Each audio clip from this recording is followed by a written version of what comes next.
내 나이 54세. 이메일 제목에 인사 발령이라는 네 글자가 떴을 때 저는 커피를 마시다 말고 화면을 멍하니 바라봤습니다. 김상현 과장, 귀하는 2024년 3월 1일부로 임금 피크제 적용 대상자로. 그리고 다음 줄에 적힌 숫자. 기본급 30% 조정. 손이 떨렸습니다. 아니, 정확히는 심장이 먼저 떨렸고 그 떨림이 손끝까지 전해졌습니다. 380만 원이던 월급이 266만 원이 된다는 말이었습니다. 저는 그날 저녁 아내에게 아무 말도 하지 못했습니다.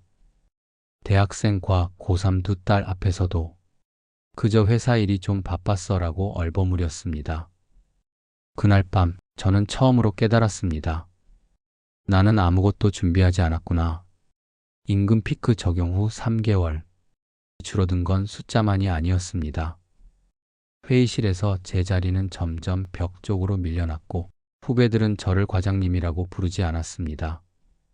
그냥 상현 씨였습니다. 집에 돌아오면 우편함에 고지서가 쌓였습니다. 아파트 관리비, 통신비, 보험료, 그리고 대출이자 1억 2천. 15년 전에 받은 아파트 담보대출이 아직도 그대로 남아 있었습니다. 저는 그제야 계산기를 꺼냈습니다. 월급 266만 원, 대출이자 월 55만 원, 생활비 최소 180만 원, 보험료 23만 원, 마이너스 32만 원. 어떻게 살란 말입니까? 저는 아내 몰래 퇴직금 중간정산을 검색했습니다. 지금 받으면 얼마나 될까? 2,800만 원. 적지 않은 돈이었습니다. 하지만 이걸로 뭘 할 수 있을까요? 그때 저는 몰랐습니다. 제가 지금 가장 큰 실수를 하려 한다는 것을. 임금 피크제의 6개월 후 저는 퇴직금 3,200만 원을 일시금으로 받았습니다. 회사를 그만뒀습니다. 명예퇴직이라 했지만 사실은 도망친 거였습니다. 이 돈으로 뭔가 시작하면 되겠지. 그렇게 생각했습니다. 저는 지인의 소개로 작은 프랜차이즈 가맹점을 냈습니다. 치킨집이었습니다. 권리금 1,500만 원, 인테리어 800만 원, 초기 재료비 300만 원, 반년 만에 2,600만 원이 사라졌습니다. 장사는 안 됐습니다. 배달 플랫폼 수수료가 12%, 인건비가 주당 80만 원, 재료비 원가율 35%, 하루 매출 30만 원으로는 버틸 수가 없었습니다. 그해 겨울, 새벽 3시 튀김기 앞에 서서 울었습니다. 목 디스크 때문에 고개를 숙일 수도 없었고 무릎은 퉁퉁 부어 있었습니다. 이게 제2의 인생이라고 생각했던 건가요? 치킨집 시작한 지 8개월 만에 폐업을 했습니다. 퇴직금도 바닥이 났습니다. 그리고 통장에 남은 잔고는 47만 원. 신용대출 3천만 원이 새로 생겼습니다. 아내는 저를 보며 아무 말도 하지 않았습니다. 그게 더 무서웠습니다.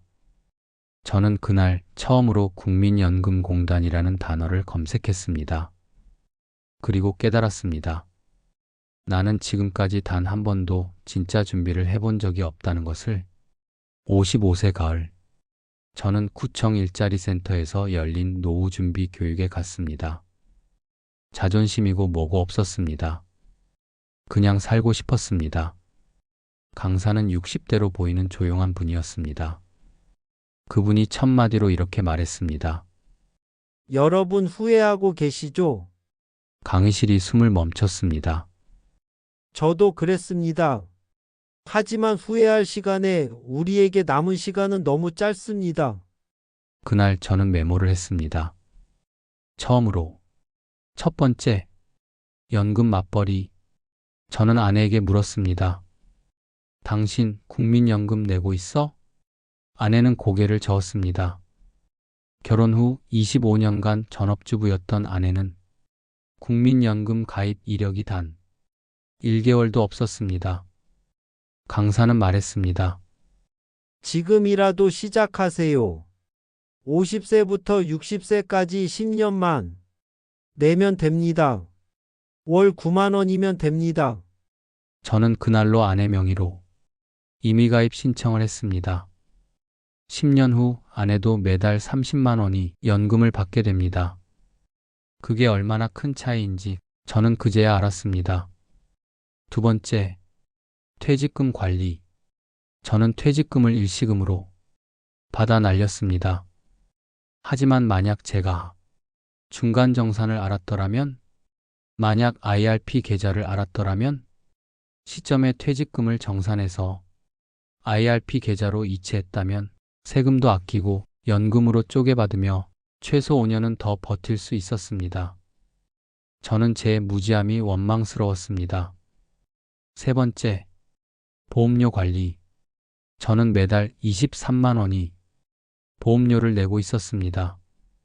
암보험, 실손보험, 연금보험 3개. 그런데 강사는 말했습니다. 납입 기간 확인해 보셨나요? 저는 확인했습니다. 20년 납, 2027년까지. 그때 제 나이 58세. 만약 제가 57세에 소득이 끊긴다면 저는 보험료를 못 내고 보험은 실효되고 25년간 낸 돈은 의미가 없어집니다. 그래서 저는 감액 완납 신청을 했습니다. 보장 금액은 70%로 줄었지만 더 이상 보험료를 낼 필요가 없어졌습니다. 네 번째, 주택담보대출 1억 2천. 15년간 이자만 갚아온 돈. 강사는 제게 물었습니다. 주택연금 알아보셨어요? 저는 몰랐습니다. 주택연금. 55세 이상이면 가능한 내 집을 담보로 맡기고 평생 연금을 받는 제도. 그리고 대출 상환형 주택연금이라는 게 있습니다. 연금 지급액의 90%를 일시금으로 받아 기존 대출을 상환할 수 있습니다. 저는 신청했습니다. 그리고 3개월 후 1억 2천의 대출이 사라졌습니다. 월 55만 원의 이자. 부담이 사라진 순간 저는 처음으로 숨을 쉴 수 있었습니다. 저는 그날 이후 하나씩 바꿔나갔습니다. 연금저축 계좌를 만들었습니다. 월 50만 원씩 자동이체를 걸었습니다. 세액공제 혜택으로 연말에 110만 원을 돌려받았습니다. 그 돈을 다시 IRP에 넣었습니다. 10년 후면 1억이 됩니다. 적은 돈이 아닙니다. 지금 제 나이 57세. 저는 다시 일을 시작했습니다. 중소기업 계약직. 월급 220만 원. 적은 돈입니다. 하지만 저는 더 이상 불안하지 않습니다. 왜냐하면 저는 이제 압니다. 3년 후 국민연금 90만 원이 나옵니다. 아내도 10년 후 30만 원을 받습니다. 주택연금으로 매달 60만 원이 들어옵니다. IRP에서 쪼개받는 연금이 월 40만 원입니다. 합치면 월 220만 원. 저는 더 이상 일하지 않아도 최소한의 존엄은 지킬 수 있습니다. 어느 날 저녁, 저는 아내와 산책을 했습니다. 아내가 물었습니다. 여보, 후회해? 저는 대답했습니다. 응, 많이. 그래도 지금은 괜찮아. 사람들은 말합니다. 50대는 너무 늦었다. 저도 그렇게 생각했습니다. 하지만 제가 깨달은 건 늦은 게 아니라 시작하지 않은 것뿐이라는 것입니다. 제가 여러분께 꼭 전하고 싶은 7가지. 1. 연금 맞벌이 배우자도 국민연금 가입하세요. 2. 임금 피크 전에 퇴직금 중간 정산하세요. 3. 명예퇴직금은 IRP 계좌로 이체하세요. 4. 보험료 납입 기간을 확인하고 감액 완납 고려하세요. 5. 주택담보대출이 있다면 주택연금을 알아보세요. 6. 연금저축과 IRP로 세액 공제 받으세요. 7. 소득 공백기를 대비한 계획을 세우세요. 오늘 저는 출근길에 커피를 마십니다. 예전엔 불안해서 손이 떨렸지만 지금은 그냥 따뜻합니다. 여러분, 혹시 지금 불안하신가요? 혹시 지금 아무것도 준비되지 않았나요? 괜찮습니다. 오늘이 당신 인생에서 가장 빠른 날입니다. 어제 하지 않은 일을 후회하지 마세요. 내일 할 일을 걱정하지 마세요. 오늘 단 하나만 시작하세요. 그럼 내일은 달라집니다. 저는 그렇게 배웠습니다. 54세 임금 피크 통보를 받던 그날부터. 그리고 이제 저는 두렵지 않습니다.